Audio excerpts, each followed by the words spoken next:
You're listening to the Cyberwire Network, powered by N2K.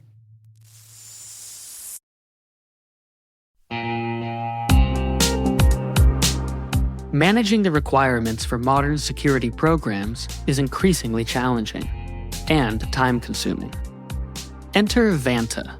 Vanta gives you one place to centralize and scale your security program. Quickly assess risk, streamline security reviews, and automate compliance for ISO 27001, SOC 2, and more. You can leverage Vanta's market-leading trust management platform to unify risk management and secure the trust of your customers. Plus, use Vanta AI to save time when completing security questionnaires. Cyberwire Daily listeners can get $1,000 off by going to vanta.com/cyber. That's VANTA.com/cyber.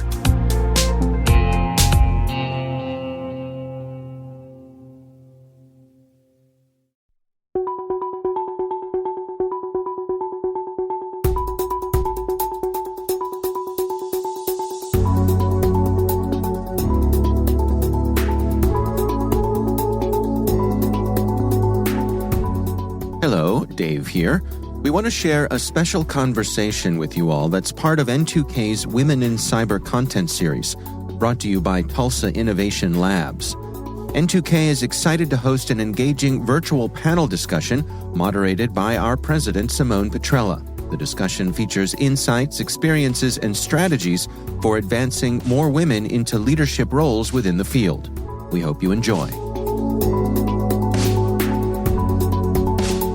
Good afternoon, everyone. Thank you so much for joining us. Wanted to get kicked off today and welcome a guest of panelists we have to talk about some really important issues around women in cybersecurity. So in this dynamic field, it's been well established that creating more opportunities for diversity, inclusion, it's essential for developing a highly skilled workforce. And as an industry, we're starting to see the fruits of that labor, but there is still a growing need for a more diverse leadership to nurture continuous innovation and resilience in cybersecurity. So I am so excited, as part of N2K's 2023 Women in Cyber content series, to host this engaging virtual panel discussion featuring the insights, experience, and strategies for advancing more women in leadership roles within the field. So I will let each of my panelists introduce themselves here. But before we dig in, I want to give a big thank you to Tulsa Innovation Labs for being our champion sponsor of this content and our Women in Cybersecurity content series this year. So appreciate all the support. Thank you so much for everything you do. As a reminder to also anyone here, this discussion is being recorded, not only be available for access and listening after we record this discussion, but will also be available as a special edition episode on the Cyberwire Daily podcast, and that will feature and run on Sunday, November 19th. So thank you all again for being here. We've talked about, what I'd like to start things is around navigating the cybersecurity landscape and what types of opportunities and challenges that also presents for women navigating the space. So if we can start it off, and Abisoya, I'd love to start with you. If you can start with an intro of yourself and a really brief summary of your journey into your current role. Thank you very much, Simone. My name is Abisoya Jai. I am the Cyber and Analytics Manager for Tulsa Innovation Labs. I am deeply committed to creating economic opportunities for underserved communities, and I have a strong passion for mobilizing technology to generate diverse economic prospects for underrepresented demographics. So early in my career, I actually established one of the pioneering tech boot camps for girls in Lagos, Nigeria. And for approximately, let's say, a decade, I led this nonprofit organization called Pearls Africa.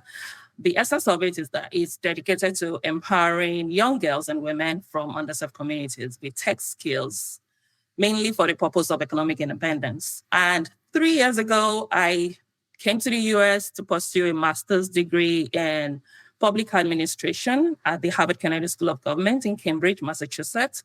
And following that completion of the degree, I decided to further my career and went on to pursue an MBA in cybersecurity at Ottawa University. So upon finishing my second master's degree, I got my current role. So in my current position, I'm responsible for managing the cyber portfolio at Tulsa Innovation Labs, where I help in designing and executing philanthropic initiatives aimed at fostering Tulsa's cyber and data analytics ecosystem. Amazing. Thank you so much for being here. Lauren, why don't we hop over to you? All right. Well, thank you so much for having me. It's such a pleasure to be on with all of you. And I just really want to say that I'm such a fan of Tulsa Innovation Labs. So this is a real pleasure. And Abisoye, I heard you just mention the Harvard Kennedy School. I think we must have crossed paths at some point while we were both there. So that's really exciting. So my name is Lauren Zabrick. I am a senior advisor at the Cybersecurity and Infrastructure Security Agency, where I get to work on a host of really hard problems for the security of our nation. I have a little over 20 years in national security between the military, my time as a civilian in the intelligence community, private sector with a cybersecurity startup, and then into the Harvard Kennedy School, where I was a student, but then also ran the cyber project at the Belfer Center there. So looking at national security for a number of different angles, and just really excited to have this conversation today. So thank you. Koma, last but not least. Hi, everyone. I'm Koma Gandhi, Vice President of Leadership and Business Solutions at Skillsoft. And my entry into the cybersecurity landscape started a long time ago. I was an active duty naval officer. When I left active duty, I started working in information security and cybersecurity. So I really was fortunate to see one of the sort of evolutions of cybersecurity moving away from simply things that we thought about in, let's say, a national security context, but into how it started to permeate our everyday lives.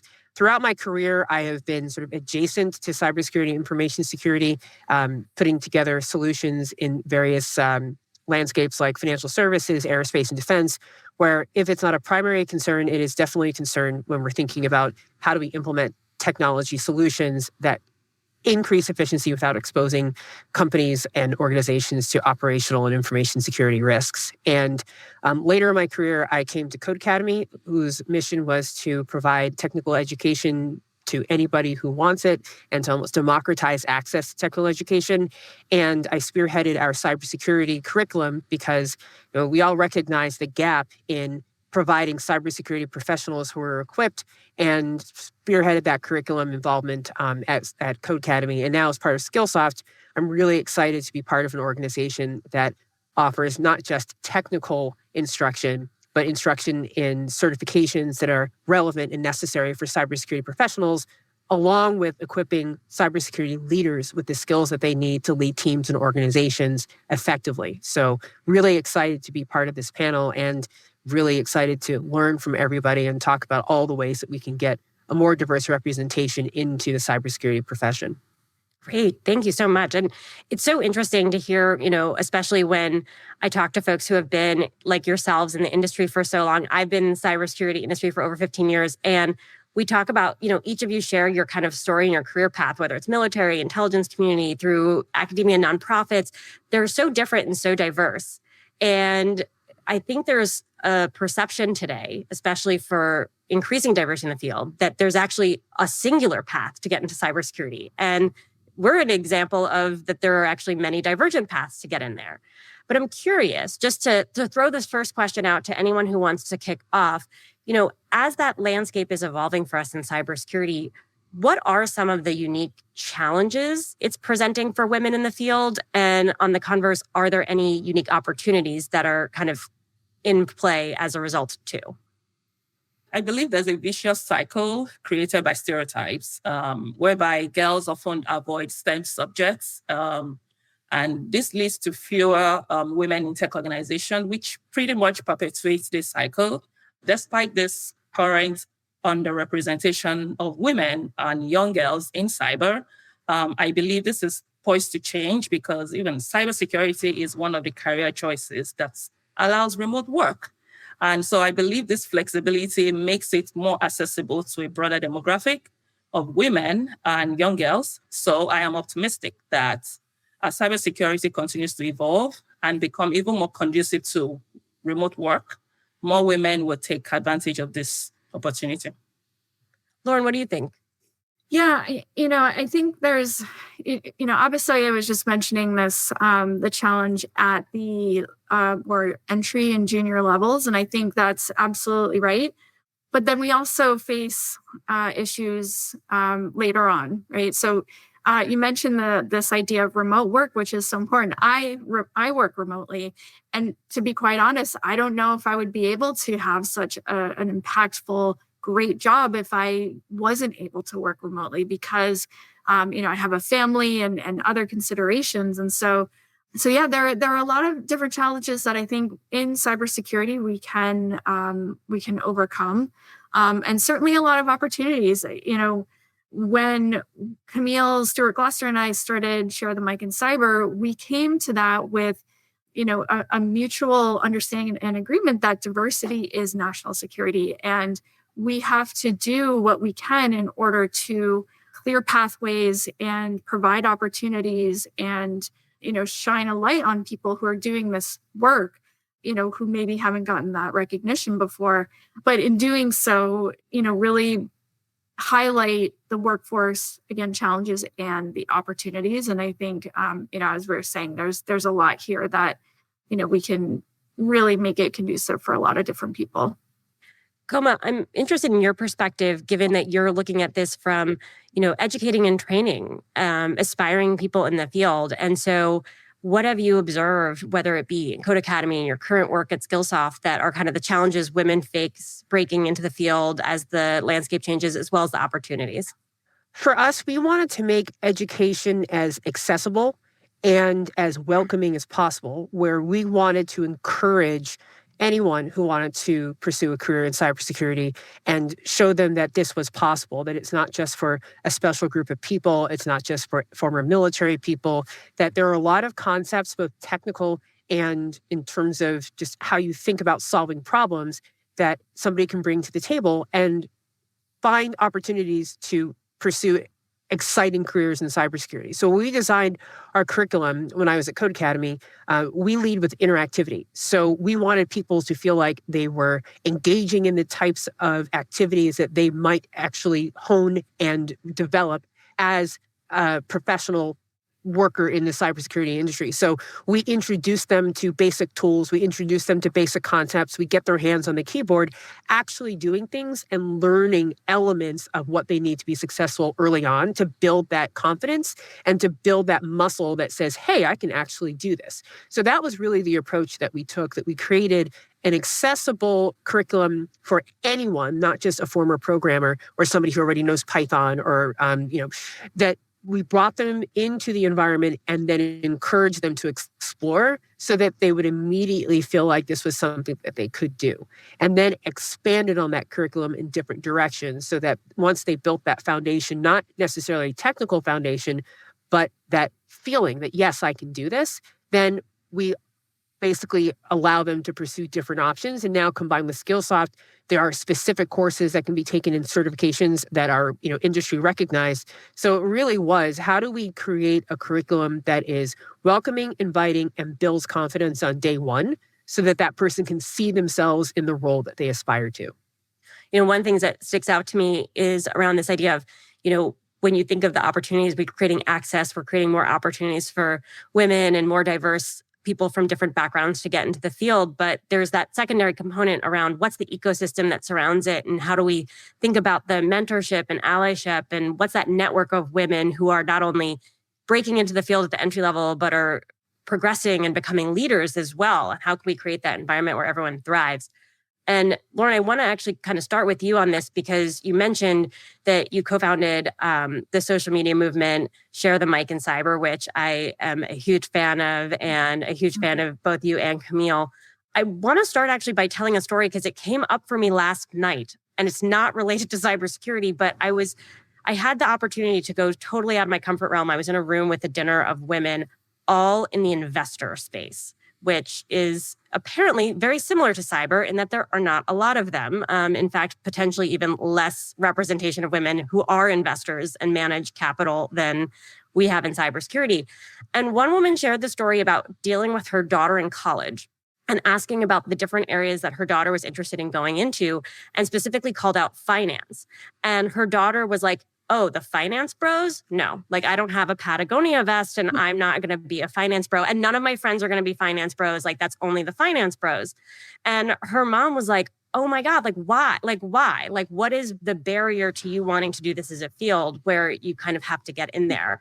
And I think it led to a conversation around, well, if you don't see yourself because you don't see other people like you in the field, it becomes almost a deterrent. And so, Lauren, I kind of want to talk a little bit more about share the mic in cyber and this idea of the impact that we can have and what we need to be doing to create an environment where women not only thrive in cybersecurity, but see themselves in cybersecurity and progressing and leading in cybersecurity.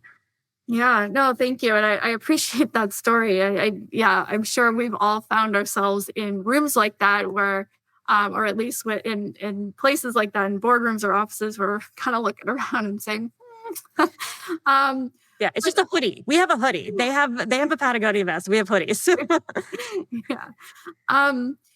Let me kind of start, by telling another story, actually. So when I was coming up through the military and the intelligence community, I didn't see a lot of mentorship. I didn't see a lot of community and outreach. And I distinctly remember this saying. I don't know who said it. I don't even remember the context. But, I had asked someone about this and they basically told me, our generation pulled ourselves up by the bootstraps and you should too. And that threw me. I was like, okay, that's, understood. But when you take a step back and you think about this from a recruiting and retention standpoint, that is so damaging to the workforce. And so at that point, I just remember thinking, this is not the answer. We need to do better here. Now, at the same time, I had been in the counterterrorism realm. And so you can probably imagine what kind of environment that is. I remember just always having like this scowl on my face because, if you're, smiling or whatever, people might take that a certain way. And so it's just, always kind of in this, really hard mindset. And I also felt like I was banging my head against a wall. And then I took this class at Georgetown. I had been going to Georgetown at the time. I only got halfway through the program because I kept deploying. But I took this class called Women in Leadership in National Security. And I'm not kidding you, it changed my life. And this class was taught by my now friend, I call her friend now, Dee Dee Halfhill, when she was a colonel in the Air Force. And it just made me think about the things that we bring to the table and the connections that we can make, and that we shouldn't put ourselves sort of away, right, in a box just to be at the table, right? We should bring our whole selves and it should be celebrated. And that truly just changed everything for me. And so, in subsequent places, I tried to bring that with me, right? And I had also met someone in the Army who she had started this sort of mentorship network thing that was kind of like this peer-to-peer sort of initiative. And so I took those ideas with me at different locations to try to further those ideas, some, readings and things like that, because I just thought we have to do better. We have to come together. We have to help each other, or else we're not going to have what we need in our, or the representation that we need in these industries. And so that ethos, was really with me too, when we did start Share the Mic in Cyber. But I think, to your point about seeing each other or seeing yourself in these roles, I think is super important. And I think too, in situations where others can see you as well, is also so impactful. I look at some people who saw me when I didn't see myself. And I'll just call out, obviously, I probably remember him, Eric Rosenbach, right? Like without someone like him, and, I certainly wouldn't be where I am right now. So like that concept of mentorship and connection, I think is so critical. Yeah. So I would love to get your perspective on this and where you see mentorship and that's allyship and strong network, both of women and champions and men in the entire ecosystem, and kind of propelling women into leadership roles in cybersecurity. alluding to what Lauren said about representation matters in the workplace, and it's super important everywhere else. Most cyber-related organizations are male-dominated. I believe it's the same with every STEM-related sector anyways. So having a mentor will help anyone to understand the nuance of the new environment. So for folks who are even trying to get into the cyberspace, for instance, I would say a mentor can actually help you build self-confidence, and having an ally will actually help you when it comes to advocacy. Women should look for two different kinds of mentors. If you ask me, I'll say you need people who are generally building your confidence. You need people who are probably giving you actionable guidance on specific career paths. And you can find them, again, you may not be able to find them in the same package, actually. So if you're looking for someone with a general form of mentorship, I'll say it can be a close personal connection or someone you have some form of shared history with. And if you're looking for a specific career mentor, I'll say this can actually show up. Certain mentors in this category would actually prefer that you show a situation or you show a trait that implies that you are worth investing in.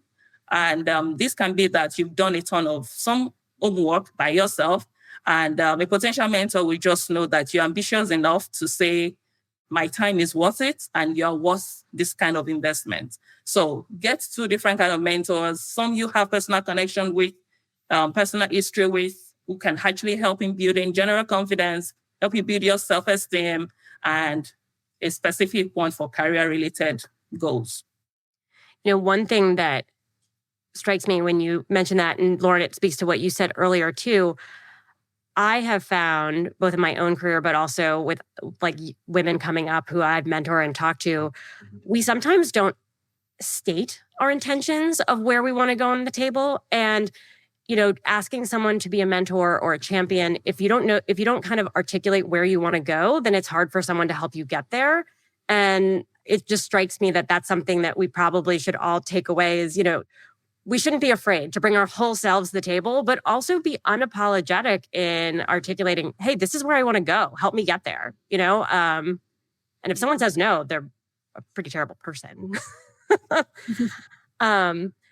Abisoya, the second thing that you said, which also I think is really critical in kind of this idea of closing the gender gap, is there need to be actionable strategies. And those best practices and those strategies are often really fall to the organizations, right? We put a lot of burden on individuals to help themselves. And that's certainly, I think, a distinctly American perspective. But organizations and agencies and companies all play a role in this too. What are some of the things that you see in organizations that are some of the obstacles women face when they're trying to kind of pursue these leadership roles within cybersecurity?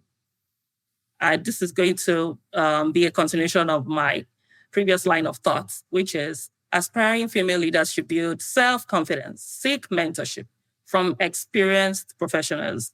And women should invest more in expanding professional network, absorb as many women in your professional network. And even men can actually be great allies, if you ask me. And I'll probably share some part of that, from my earlier career pathways. But yes, when you get to the top, you will have internal and external allies supporting you because you've done a lot of work building your network.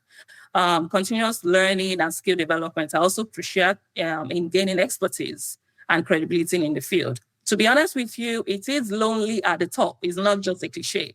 And especially when it comes to women in cyber, when they rise to leadership, men can be your allies. So women, we have to be, when we get into a new environment, new organization, carefully study the men in the organization and seek out your allies. This way, when you get to the top, you have a lot of people supporting you. And I'm in the same situation, so I'm talking to all of us, basically. Yeah, no, great point. Koma, I'm curious from your perspective, what is some of the advice that you give to, young women that you have worked with around, they're looking to break into the field or aspiring to overcome those challenges and pursue leadership opportunities in cybersecurity? What advice do you give them? Well, first of all, don't be deterred in the sense that it's not going to be easy. But if you believe in yourself, just like Abisoya said about building that self-confidence, if you believe in yourself and you apply yourself, you will be able to find those opportunities. And Also, find those people who are going to support you in your career. A friend of mine who I worked with several employers ago said something that was really interesting. Your work speaks for itself, but it doesn't say your name. So you need to be recognized for the hard work that you put in, to have people that will support you, and especially not only allies and mentors, but sponsors. Who is that person who's going to be in the room? And when a problem comes up or a challenge or opportunity, they say, you know what? I know a perfect person that can work on this. That person will be able to align you towards opportunities where you may not be in the room yourself, but you've built that relationship, but they're your sponsor and they're helping guide and propel your career in directions that you may not have access to because you're not in the conversations where those decisions are being made. And I know that is something that I personally struggled with, in the sense that coming out of the armed forces and coming out of my experience in the Navy, you're not really used to going out and doing that. And when I was on active duty, there were very few women in leadership roles. And it was few and far between to be able to find those women and those male allies to be able to build that sponsorship type of relationship. Now we're talking about it. There's lots of discussions about how important it is. It's top of mind for leaders. So don't be bashful in figuring out and determining not just who your allies are, those women and men in the organizations, but find those sponsors and articulate what your desires are. And Lauren, I love the fact that you met people who could see you before you could see yourself. It is so important to have that mixture of people supporting your career, because those are the folks that, when you're surrounded by them, will align, prepare, provide you the constructive feedback, identify those blind spots, and help you work on them so that when an obstacle shows up, you're able to knock it down and just keep it moving. So it's just important to really build those networks, and the richness of those networks will help you shape, define, and guide your career wherever you choose to direct it. That's a great point. And I think, we as women, it's actually one of the things we're so naturally skilled at, is kind of building networks and collaborating and coming at problems from a different angle. And, in some ways we're uniquely in a position of strength to be successful in leadership roles in cybersecurity. And it's just a matter of kind of helping to grow it up. Lauren, what is the advice you would give, especially, you've been in military, in the intelligence community, in the private sector. How would you kind of approach someone who's looking to overcome some of these challenges as they pursue a career in cybersecurity and then moving into leadership? Yeah, I've thought about this a lot, and I come at this from a structural standpoint, actually. So as a mother of two young children, once I kind of came into motherhood, it sort of all hit me. Let me back up real quick and just say, when I was a student at the Kennedy School, I did a paper looking at maternity leave in the intelligence community. It hadn't been a thing yet. They didn't have leave yet, and this was after I had left. And as I was doing that research, I saw that at the entry level, the recruiting of men and women was basically on par. So at the entry level ranks, it was, mostly equal. But as you got to the higher levels, mid-career, and of course senior levels, there was a high amount of attrition of women. And, to both Koman's and Abisoya's point. And I started to think about, well, why is that? And a lot of this has to do with the policies, whether it's an organization, a company, the country, for instance. And so what we need to keep women in the workforce and progressing to more senior levels is this support, right? The parental leave, or even if you're not a parent, caregiver, access to childcare, high quality, low cost childcare, just health, right? Maternal health, mental health, physical health, just access to high quality healthcare. Those things are all so important. And I think in these conversations about, why aren't women in these, ranks, and why aren't they doing these things? Let's look at the structure. These things are matters of safety and national security. It's not just a nice to have. And yet, our nation, our policies just don't, they just discount them. Yeah, and that's a great point. And there actually was a question from one of our audience members that I think kind of hits on this because, Lauren, you point to, it's maybe not so much a entry-level experience gap that we're experiencing, but it's this squeeze in the middle, right? You get to the leaders, but it's those in the middle, and that becomes a really tenuous time. For a lot of folks in the industry right now, we have been dealing with a very challenging market. There have been significant layoffs in technology and other sectors. And many women facing those layoffs are kind of coming to this realization that they need to pivot after having maybe a 10, 15, 20-year career in a related but non-cybersecurity field.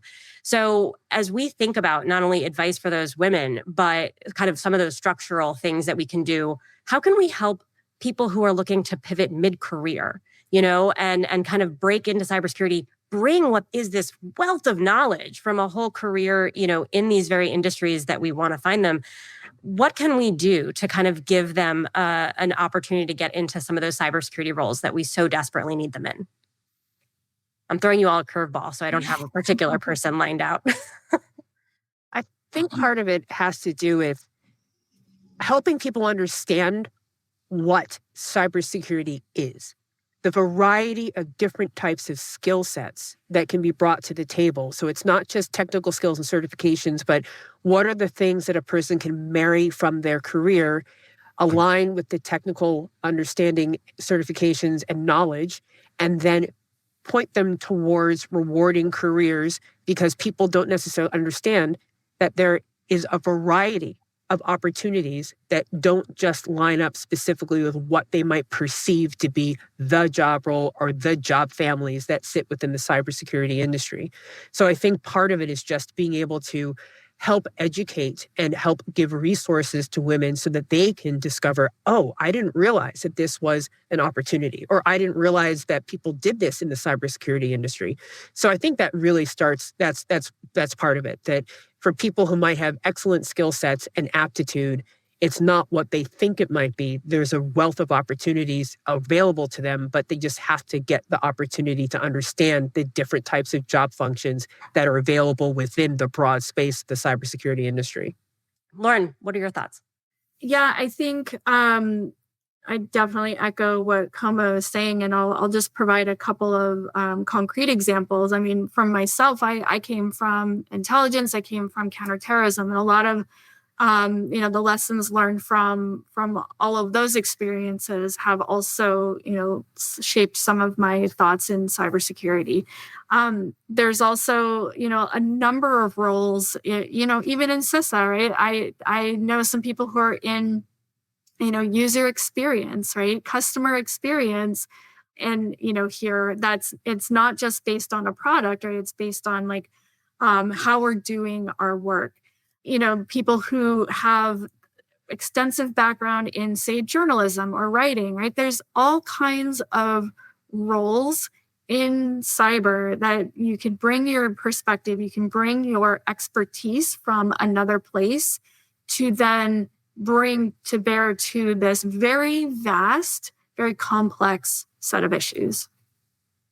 Abisoya, I want to point out, because I know I believe about 2 weeks ago, President Biden announced that Tulsa, Oklahoma will be designated as a tech hub. And that's a designation offered to it by the U.S. Economic Development Administration. So first of all, congratulations to Tulsa. That's very exciting. How do you think that will kind of open opportunities to elevate gender diversity in the Tulsa community and beyond? Let's start with the fact that at the core of everything we do in the Tulsa ecosystem is talent development. And at the core of this is actually diversity and inclusion. So the Tech Hub designation will open up opportunities to capture a significant share of the global market, resulting in substantial job creation. Now, these jobs will specifically target women and underrepresented groups, adding more diversity to the workforce and offering wages higher than the regional average. And currently, we are working towards a phase 2 of the Tech Hubs. We should be submitting this in February next year. That's fantastic. And I think between, pointing out what opportunities being a tech hub can, Lauren, your comments and Koma's on switching from mid-career, one of the things I've always noticed for us in the industry, and I've been in this space for the last 15, 20 years as well, is as an industry, we sometimes miss the boat on the fact that we care sometimes about institutional knowledge more than we do about the pure technical skills of cybersecurity. And the one thing that you can't teach someone off the bat is all the experience required of understanding organization, its risk profile, what its ultimate business objectives are. And so for women in particular who are pivoting in from other fields, that doesn't leave you. Like, that's not experience that is not irrelevant. In fact, it's actually incredibly valuable to pivot into a cybersecurity position. I mean, my sense is sometimes that maybe as employers, we sometimes are collectively kind of missing the value of that institutional experience over that technical skills. Does that something you guys agree with? Do you see that as well? Or are we actually kind of turning the corner and people get that now? I mean, I haven't necessarily worked in, the outside industry very much, but from what I've heard from, lots of different people is that job descriptions are still really prioritizing those very hard skills or very technical skills and, certifications and, certain years of experience. And I think, but there's also this conversation that don't need a 4-year degree, you don't need X, Y, and Z, that entry-level jobs don't require all, this laundry list of things, right? That we have to sort of optimize towards pulling in people, and then you can teach them, you can teach those skills later on. And so I think there has to be more of those opportunities to pull people in, based on curiosity and aptitude and, leadership and desire to do this while giving them the experience and the skill set needed and continue to build on that.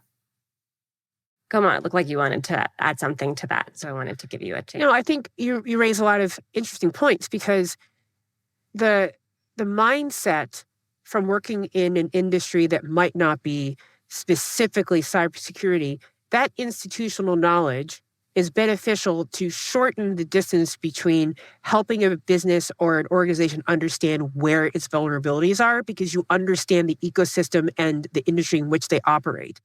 And I'm just thinking about aspects of having that information security and cybersecurity training later on when I was working in financial services, when we were doing, let's say, evaluations of software, having an understanding of why certain questions are being asked or what questionnaires are being presented that help teams who are supposed to be evaluating the security profile and security risks, being able to have better quality conversations about why they need information or how to connect the dots more easily rather than somebody who may not have had an InfoSec background and or understand the industry that they're working in and may not understand why certain questions are being asked or why they need to understand specific aspects of architecture or planned deployment or where data is going to be residing and things like that those basics that you retain don't leave you. And I think that it's really important that we recognize that there is something to be said for being able to bring both together.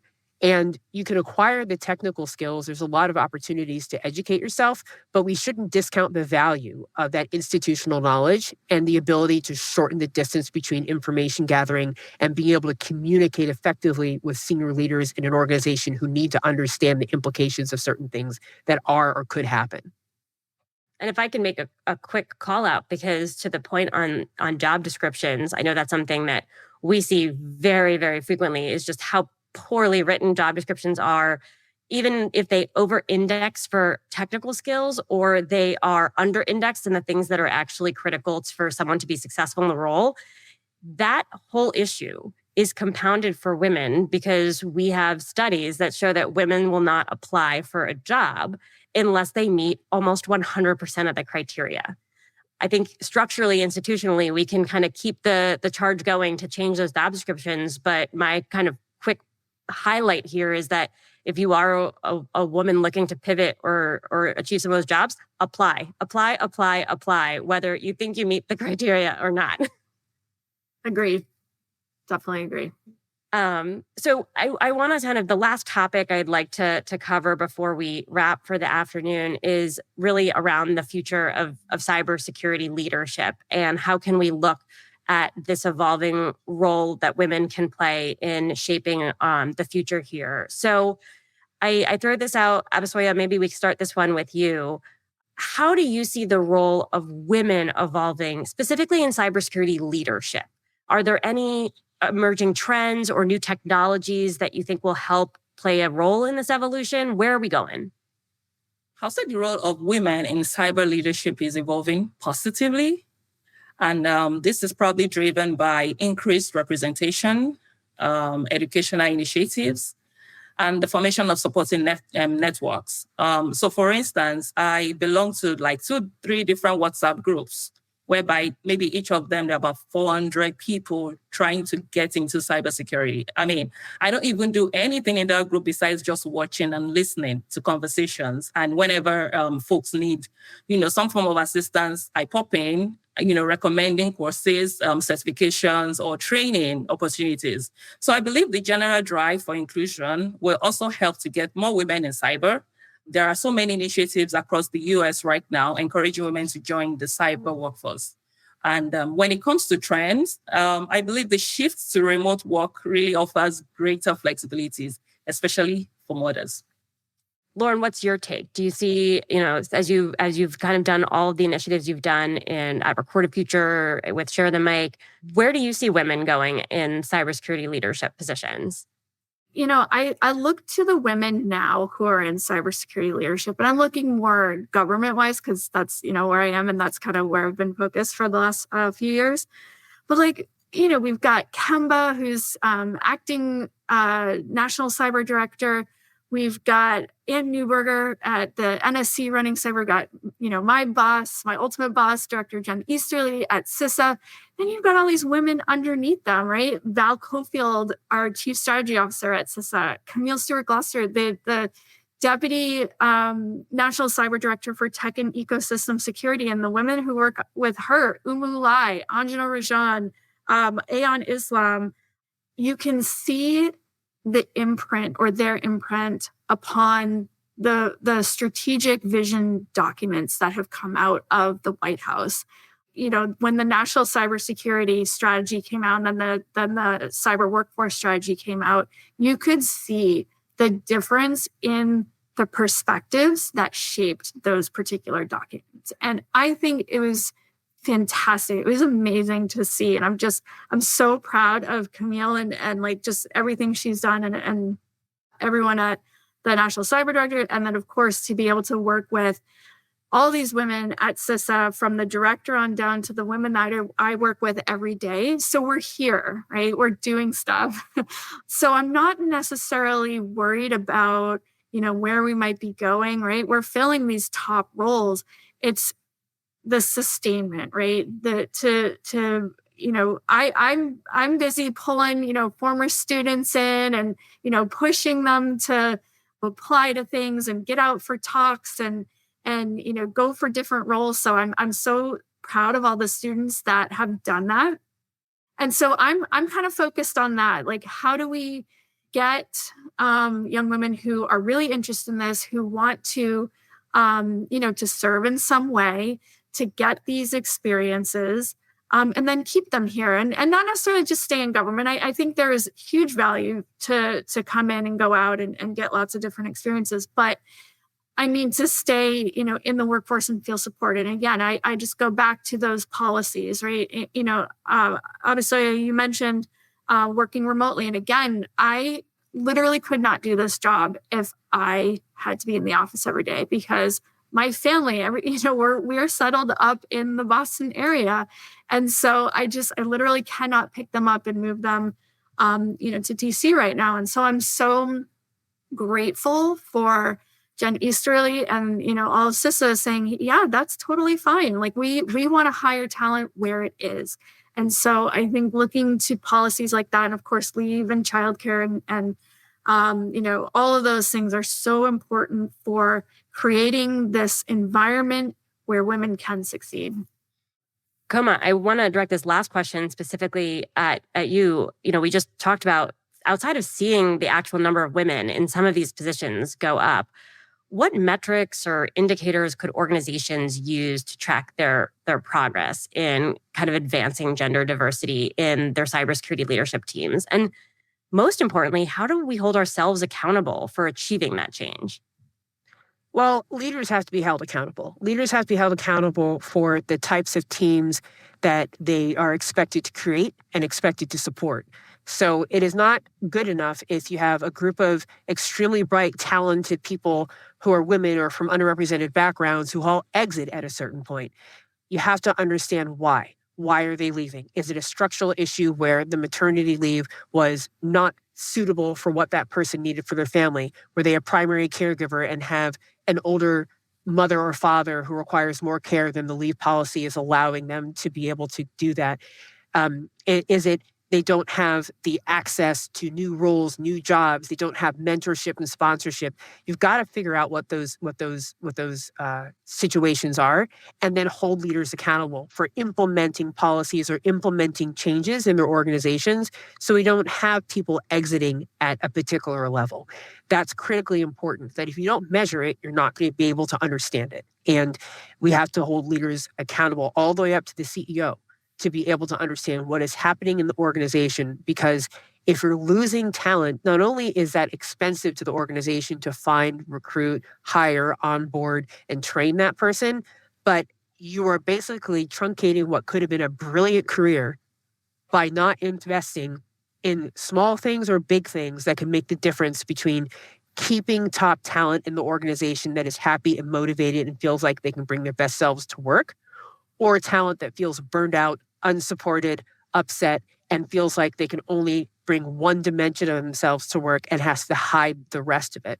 So I think that now, especially with the changes in the workforce that aren't going anywhere, where before the pandemic, remote work in many industries was unthinkable, now it's something that many people expect or require to keep themselves and their families healthy and secure. That if we're not going to go back to this pre-pandemic 5 days in the office sort of face-showing type of environment, we need leaders to equip themselves with the tools and the understanding to be able to lead these diverse organizations and meet people where they are. So it's a combination of sort of, I would say, metric measurement to figure out where are these people going if they exit the organization. Is it really they had an amazing opportunity somewhere else? Or did their manager not support them when they needed help? Or did the manager not listen to them when they said, I need an extra day remote because I have to take care of my sick mom or my husband who has cancer or my child that gets out of daycare at a certain time? So really is thinking about that, because the cybersecurity industry isn't immune to those sorts of things. And if we don't recognize them both as people who are participating in the industry and emerging and current leaders, we are going to lose a lot of talent. And not only is that an issue in the private sector with preparedness and managing risk, but it is a national security issue if we are not preparing and equipping our best and most talented people to pursue and remain in the cybersecurity industry. Coma, I'm like keeping my arms down right now, but I want to like raise them up and be like, oh yeah, girl. I say go for it, Lauren. Like, if you want to do it, we can do it. There, I love it. I think that's a fantastic note to end on and a great call to action that, you know, it's also not just because it's accountability of leadership. It just makes good leadership sense. Like, why would we want to have organizations that aren't as secure and resilient as possible? And you do that by having really good invested long-term talent, you know, wherever they go. So a huge thank you to all of you, Lauren, Coma, Abisoya, for joining today. This was such a really just pleasure, a really dynamic discussion. And I want to give one last big thank you to Tulsa Innovation Labs for sponsoring our Women in Cybersecurity content series. And a reminder, don't miss it if you did not catch us today, that this conversation will be available as a special edition on the CyberWire daily feed on Sunday, November 19th. Thank you all. Thank you. Thank you. Thank you.